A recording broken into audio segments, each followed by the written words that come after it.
Right now, somewhere in your barn or your shed, there is a stack of fertilizer bags that is quietly draining your bank account, and I can prove it in the next 10 minutes.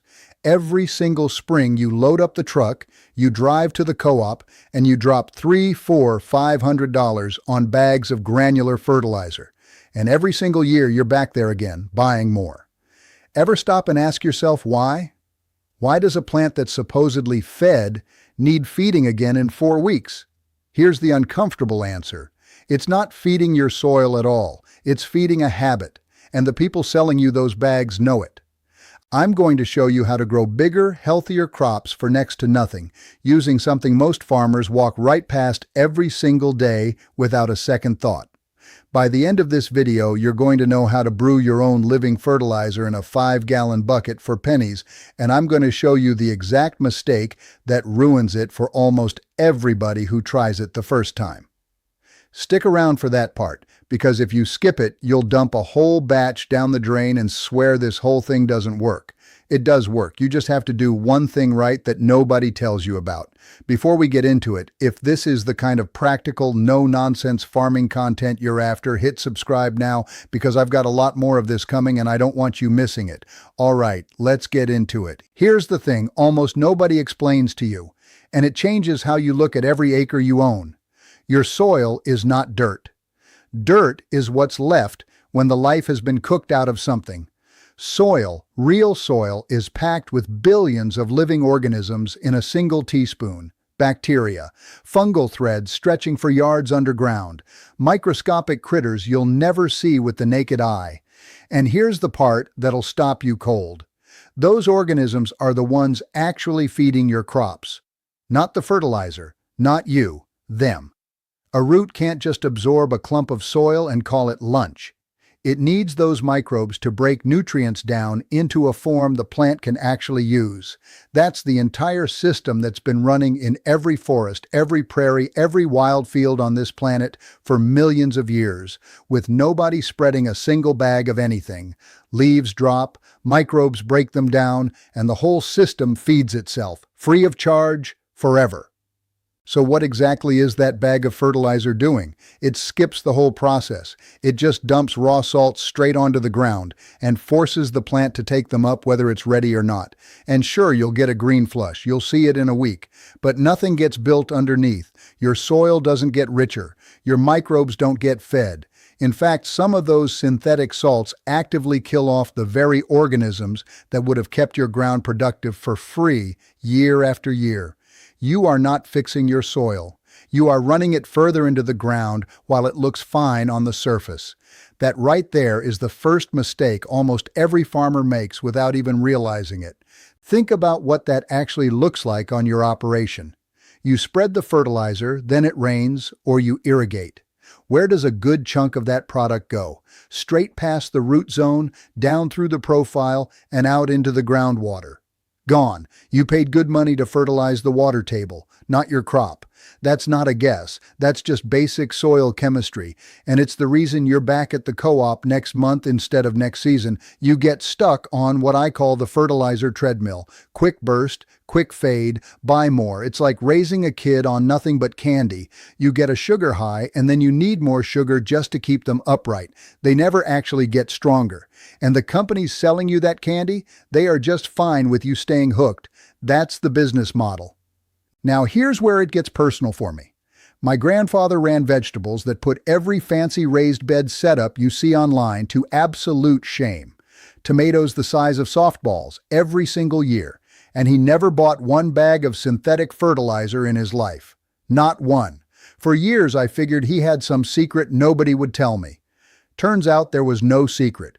He understood one simple rule that most modern operations have completely forgotten. You don't feed the plant. You feed the soil, and the soil feeds the plant. He had an old barrel out behind the shed that he stirred by hand with a broom handle. No pump, no fancy setup. And he knew exactly what he was doing before anybody had a name for it. What I'm about to show you is that same idea, just easier, faster, and dialed in so it works every time instead of by accident. We're going to build what's called a microbial brew. In plain English, you're going to breed an entire army of beneficial microbes in a bucket, and then you're going to pour that army straight into your soil. You feed the bugs feed your crop. That's the whole operation. Folks give it fancy names like compost tea or aerated compost extract, and that scares people off before they even try it. Ignore the name. It's a bucket, some water, a scoop of compost, and a little bit of air. That's the entire recipe. But here's where I have to stop you, because this next part is exactly where people blow the whole batch and never figure out why. The very first thing that decides whether this works or fails is your starting material. And most people grab the wrong thing without knowing it. If you've got a compost pile going, you want the stuff way down at the bottom. Dark, crumbly, smells like a forest floor after rain. That's your gold mine. That's where the microbial population is thickest. No compost pile on your place? Grab a bag of worm castings instead. Yes, that's a nice way of saying worm manure, but don't let that put you off, because it is loaded with beneficial organisms, arguably even more concentrated than regular compost. A single bag will carry you through an entire season of brewing for a few dollars. Here's the warning sign you cannot ignore. Stick your nose right down into whatever compost or castings you're using. If it smells sour, if it smells like ammonia, if it smells off in any way, that material is not finished breaking down, and it will not build you a good brew. It's garbage in, garbage out, plain and simple. Good rich material gives you a good rich brew. Bad material wastes your whole day.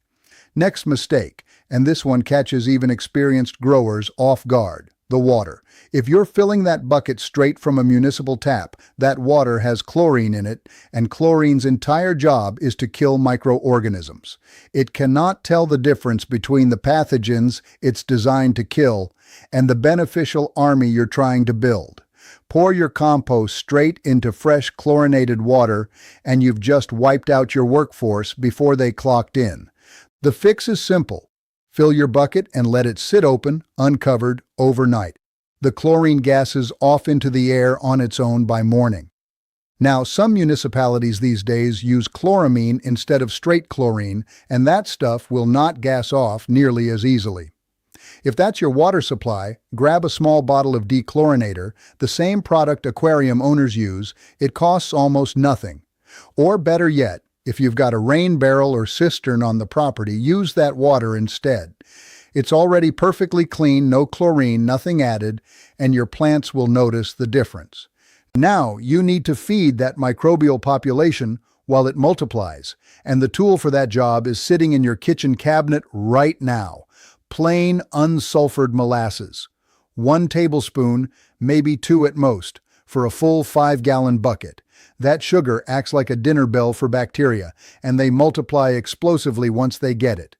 But here's the trap. More is not better. Dump in a heavy pour thinking you're supercharging the batch, and you'll do the exact opposite. You'll feed those microbes so fast they burn through every bit of available oxygen in the water, and the whole brew flips over into rot. A stinking, useless mess. Less is more here. A tablespoon or 2, full stop. And now we get to the part that separates a working batch from a wasted one, the piece almost nobody explains properly, and the reason most first attempts at this fail completely. Oxygen. That's the secret. The beneficial organisms you're trying to grow need oxygen to live and reproduce, just like you and me. But there's a second population out there too. The anaerobic bad actors. The ones that cause rot and disease, and that swampy smell you never want near your crops. Those organisms take over the second oxygen runs out, so the entire game here is keeping that bucket saturated with air for the full brew cycle.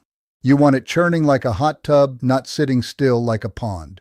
You don't need anything expensive for this. Grab a basic aquarium air pump, the same $10 to $12 unit you'd use for a goldfish tank, with an air stone on the end of the line. That air stone breaks the airflow into a cloud of tiny bubbles. Drop it to the bottom of the bucket, plug the pump in, and let it run continuously.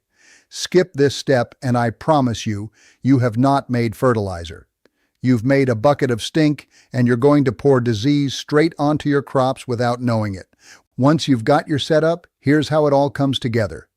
Take a few good handfuls of your finished compost or worm castings, load it into a mesh bag, an old pillowcase, or a paint strainer bag from the hardware store works perfectly, and tie it off. Drop that bag into your dechlorinated water like an oversized tea bag. Add your spoonful of molasses. Drop your air stone in, get the pump bubbling, and now you wait. Somewhere between 24 and 36 hours. While that pump is running, that population is exploding from thousands into billions.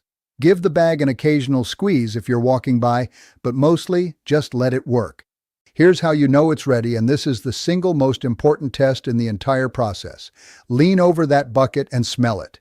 It should smell sweet, earthy, alive, like good soil after a summer rain. If that's what you're getting, you have built a healthy, potent brew. But if you catch a whiff of rot, of sulfur, of anything that makes you jerk your head back, something went wrong, probably an airflow problem, and I need you to hear this clearly. Do not put that on your crops. A sour brew is loaded with harmful organisms, and it will do real damage. Dump it, rinse the bucket, and start again. No shame in it. Your nose will never lie to you. Now here's the part where timing becomes everything, and it's the exact detail most people get wrong on their first attempt. The moment you shut that pump off, a clock starts ticking. Without continuous air, the oxygen in that bucket depletes fast, and your microbial population begins collapsing within hours. This is not something you brew on Monday and use on Thursday. You use it the same day, ideally within a few hours of shutting the pump off. Treat it like fresh milk, not canned goods. There are two ways to apply it depending on what your operation needs. First, and by far the most important, is a soil drench. Pour it directly around the base of your plants, saturating the root zone. That's where the real work happens. That's where you're rebuilding the biology that feeds your crop for the rest of the season. Second option, strain the brew completely clean through your mesh bag and load it into a sprayer for a foliar application, misting both sides of the leaf surface. Do that early in the morning while it's cool, because those beneficial organisms will actually colonize the leaf and crowd out disease before it gets a foothold. Spray in the heat of the day and you'll scorch your crop instead of helping it. Morning only, every time. Let me tell you about a grower I know, we'll just call him Earl, because half the farmers I talk to have an Earl in their life. Earl buys 4 or 5 bags of fertilizer every single season, waters it in hard right after spreading, and then calls me a month later wondering why his beans have stalled out again. I've told him a dozen times what's happening to that product the second the water hits it, and he still hasn't changed a thing. Don't be an Earl this year.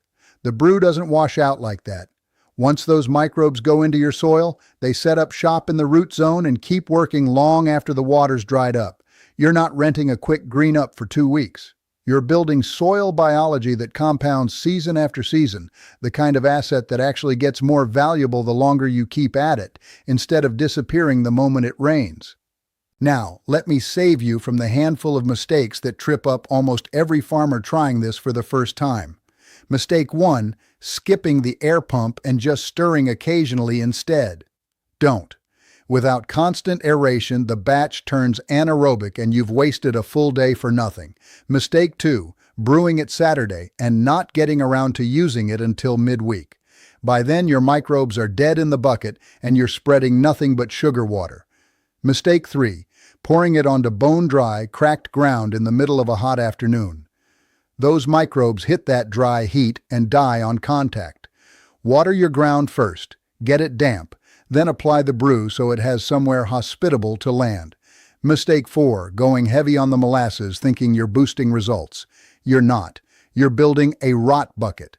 Dodge those 4 traps and there is almost no way to get this wrong.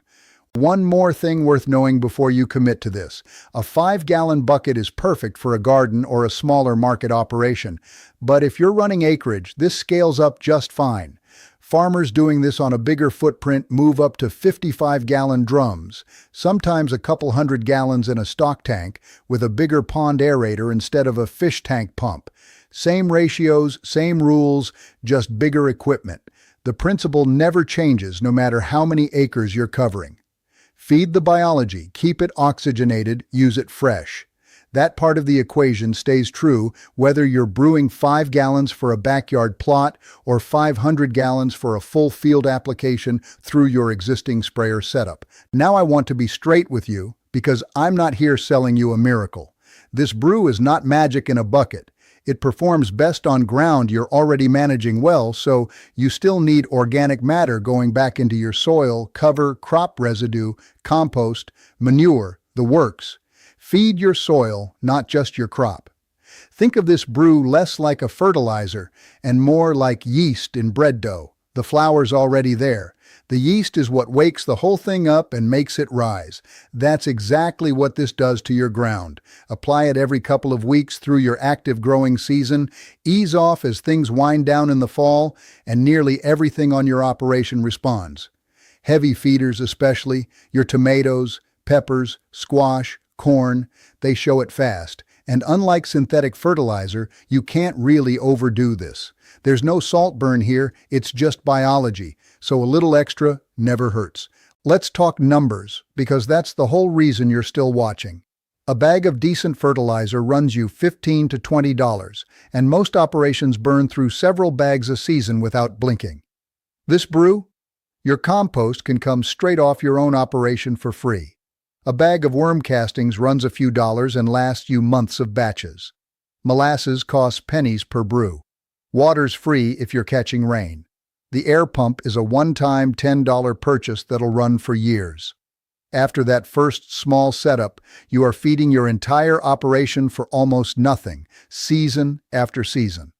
So here's the whole thing laid out one more time. Start with good finished compost or worm castings. That's your microbial source. Dechlorinate your water, either by letting it sit overnight or using rainwater.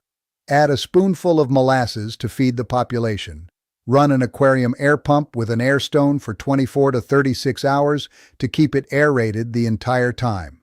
Use it fresh the same day, either as a soil drench around your roots or a strained foliar spray in the early morning. And keep organic matter going back into your ground underneath all of it. That's a bucket of brown water outperforming a shelf full of expensive bags that have been draining your wallet for years, and the fertilizer companies are not going to thank me for telling you this. But if this saved you real money this season, do me a favor, hit that like button, drop a comment, and tell me what you're growing this year, and subscribe if you haven't already, because I've got a lot more of this kind of no-nonsense, save-your-money farming content coming, and I want you standing right here with me when it drops.